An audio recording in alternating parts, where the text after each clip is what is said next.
ശാലിനി, എന്തായാലും മറ്റൊരു പ്രധാനപ്പെട്ട വാർത്ത എന്ന് പറയുന്നത് നമുക്കറിയാം ഈ AI ക്യാമറയുമായി ബന്ധപ്പെട്ടാണ്. എത്രത്തോളം വിവാദമുണ്ടാക്കിയതാണ്, അഴിമതി നിറഞ്ഞതാണ്, ഇതിൻ്റെ കരാർ ഏറ്റെടുത്തത് മുതൽ ഉള്ള കാര്യങ്ങളൊക്കെ നമുക്കറിയാം. പക്ഷേ ഇപ്പോൾ നിലവിൽ സർക്കാർ നൽകേണ്ടുന്ന കുടിശ്ശിക കോടികളാണ് എന്നാണ് അറിയാൻ സാധിക്കുന്നത്. അതുമാത്രമല്ല, ഈ ഗതാഗത നിയമ ലംഘനങ്ങൾ കണ്ടെത്തിയിട്ടും ഒരു മാസത്തോളമായി അത് ഇതുവരെ അതിൻ്റെ പിഴ അടക്കമുള്ള കാര്യങ്ങളിലേക്ക് കടക്കാൻ കെൽട്രോൺ തയ്യാറായിട്ടില്ല എന്നുള്ളതും അറിയാൻ സാധിക്കുന്നു. അത് സംബന്ധിച്ച വിവരങ്ങൾ കൂടി.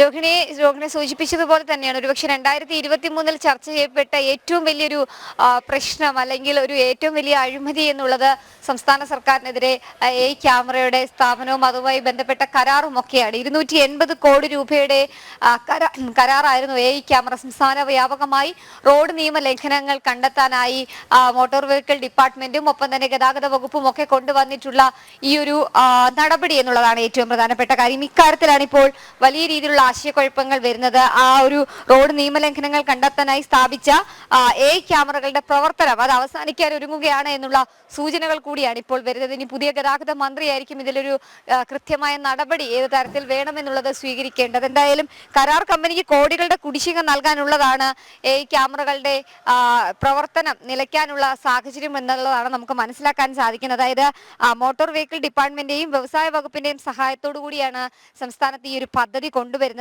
ക്യാമറയുടെ പ്രവർത്തനം നിരീക്ഷിക്കുന്നതും നിയമലംഘനങ്ങളുടെ പിഴ ഏകോപിപ്പിക്കുന്നതുമായ കൺട്രോൾ റൂമുകൾക്ക് ഇതിനോടകം തന്നെ പൂട്ട് വീണ് കഴിഞ്ഞു. പ്രവർത്തനം നിലച്ചൊരു സാഹചര്യമുണ്ട്. സ്വാഭാവികമായും ഈ പലിശ അല്ലെങ്കിൽ ഈ പണം നൽകാത്തതിന്റെ അടിസ്ഥാനത്തിൽ ഈ നോട്ടീസ് അയക്കുന്നത് ഉൾപ്പെടെയുള്ള നടപടികൾ കെൽട്രോൺ നിർത്തിവെച്ചിരിക്കുന്നു എന്നുള്ളതാണ് നമ്മൾ മനസ്സിലാക്കുന്നത്. സ്വാഭാവികമായും റോഡ് നിയമലംഘനങ്ങൾ വർദ്ധിക്കുകയാണ്. ആ വർദ്ധിക്കുന്ന സാഹചര്യത്തിൽ തന്നെ ഇത് കണ്ടെത്തുകയും ചെയ്യുന്നുണ്ട്. പക്ഷേ പിഴ ഈടാക്കേണ്ട ആളുകൾക്ക് ചെല്ലാൻ അയക്കുന്ന നടപടി ഇപ്പോൾ താൽക്കാലികമായി നിർത്തിവെച്ചിരിക്കുകയാണ്.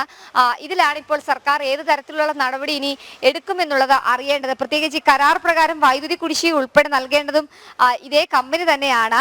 പണം കിട്ടാത്തതിനാൽ KSEB കൺട്രോൾ റൂമുകളുടെ ഫ്യൂസ് ഊരാൻ പോകുന്നു. നമ്മൾ കഴിഞ്ഞ ദിവസങ്ങളൊക്കെ വാർത്ത കണ്ടിട്ടാണ് പല സർക്കാർ സ്ഥാപനങ്ങളുടെയും ഫ്യൂസ് ഊരാനുള്ള നടപടികളിലേക്ക് KSEB കടക്കുന്നത്. സ്വാഭാവികമായും ഈ സ്ഥാപനത്തിന്റെ ഫ്യൂസ് കൂടി KSEB ഊരുകയാണെങ്കിൽ ആകെ താളം തെറ്റുന്ന ഒരു സാഹചര്യത്തിലേക്ക് ഈ ക്യാമറകളുടെ പ്രവർത്തനവും അതിന്റെ നടത്തിപ്പും പോകുമെന്നുള്ളതിൽ സംശയമില്ല. എന്തായാലും ഏത് തരത്തിലുള്ള നടപടി ഇനി ഗതാഗത വകുപ്പ് സ്വീകരിക്കും, പുതിയ മന്ത്രി സ്വീകരിക്കും എന്നുള്ളതാണ് അറിയേണ്ടത്. എന്തായാലും വലിയ രീതിയിലുള്ള ഒരു പ്രതിസന്ധിയിലേക്ക് കടക്കുകയാണ്. പ്രത്യേകിച്ച് ഏകദേശം സംസ്ഥാന വ്യാപകമായി 700-ലധികം ക്യാമറകൾ സ്ഥാപിക്കുന്നു.